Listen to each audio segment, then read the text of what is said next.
right, sports fans, the college basketball season has come to an end, and Duke is atop the college basketball world once again. Now, last night's game was a prime example of more talented, younger players beating less talented, experienced players. But that's not what I want to talk about. I want to talk about some of the complaints from some of the critics and some of the whiners last night as Wisconsin fell to Duke. Now, I'm not talking about the players themselves. I'm talking about the fans and some of those critics on social media and on networks across this country that were saying that the referees won the game for Duke, not the players. I find that to be absolutely foolish. Those individuals saying that are totally clueless. If you watch a complete season of college basketball, you see there's ebbs and flows with calls. Certain games, certain teams get the calls. It's not favoritism. I think that it's more just the human element of having humans referee games. If you want bots out there, you'll still probably have glitches. You ever opened up your mail and been frozen out of Gmail, or tried to get on a computer and it not work? Computers aren't always the better idea for certain situations like this. I find the human element to be very interesting when we're talking about sports. I think, too, the thing that people forget is that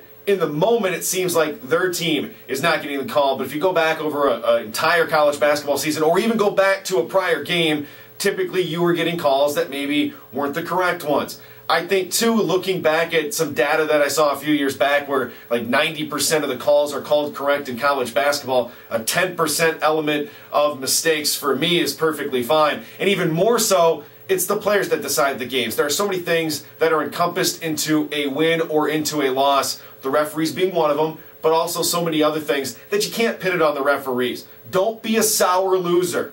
It's not the refs that lost the game. Wisconsin didn't execute at the end. And again, I go back to my point at the beginning. The referees didn't decide it.